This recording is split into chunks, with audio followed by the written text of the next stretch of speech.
either peace or happiness. Let it unfold you. When I was a young man, I felt that these things were dumb, unsophisticated. I had bad blood, a twisted mind, a precarious upbringing. I was hard as granite. I leered at the sun. I trusted no man, and especially no woman. I was living a hell in small rooms. I broke things, smashed things, walked through glass, cursed. I challenged everything, was continually being evicted, jailed, in and out of fights, in and out of my mind. Women were something to screw and rail at. I had no male friends. I changed jobs and cities.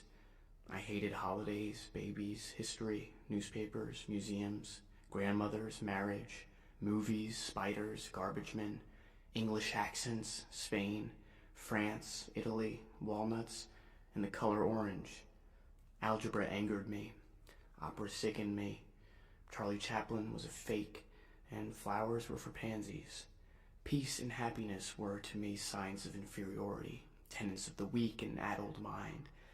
But as I went on with my alley fights, my suicidal years, my passage through any number of women, it gradually began to occur to me that I wasn't different from the others. I was the same.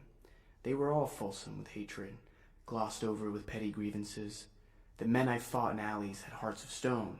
Everybody was nudging, inching, cheating for some insignificant advantage. The lie was the weapon, and the plot was empty.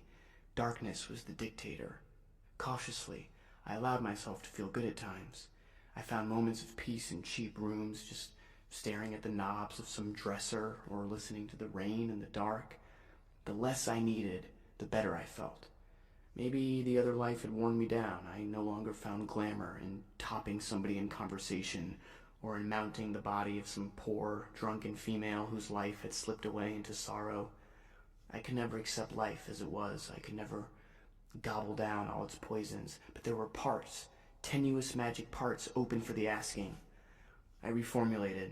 I don't know when, date, time, all that, but the change occurred. Something in me relaxed, smoothed out.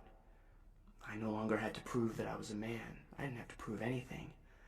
I began to see things, coffee cups lined up behind a counter in a cafe, or a dog walking along a sidewalk, or the way the mouse on my dresser top stopped there, really stopped there with its body, its ears, its nose. It was fixed, a bit of life caught within itself, and its eyes looked at me, and they were beautiful. Then it was gone. I began to feel good. I began to feel good in the worst situations, and there were plenty of those. Like, say, the boss behind his desk. He's going to have to fire me. I've missed too many days. He's dressed in a suit, necktie, glasses. He says, "I'm going to have to let you go." It's all right, I tell him. He must do what he must do. He has a wife, a house, children, expenses, was probably a girlfriend. I'm sorry for him. He's caught. I walk out into the blazing sunshine. The whole day is mine, temporarily, anyhow. The whole world is at the throat of the world. Everybody feels angry, shortchanged, cheated. Everybody is despondent, disillusioned.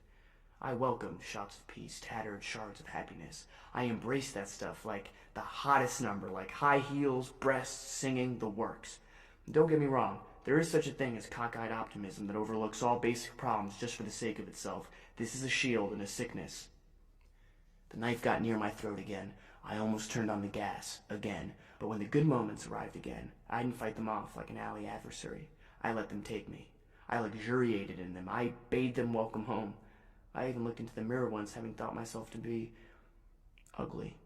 I now liked what I saw. Almost handsome.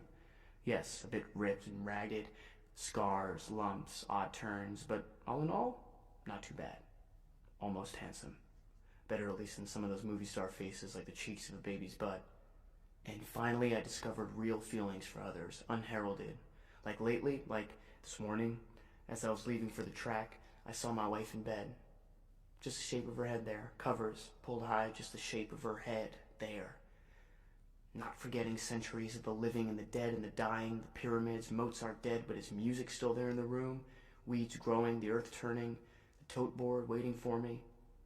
I saw the shape of my wife's head. She's so still. I ached for her life, just being there under the covers. I kissed her on the forehead, got down the stairway, got outside, got into my marvelous car, fixed the seatbelt, backed out the drive, feeling warm to the fingertips, down to my foot on the gas pedal.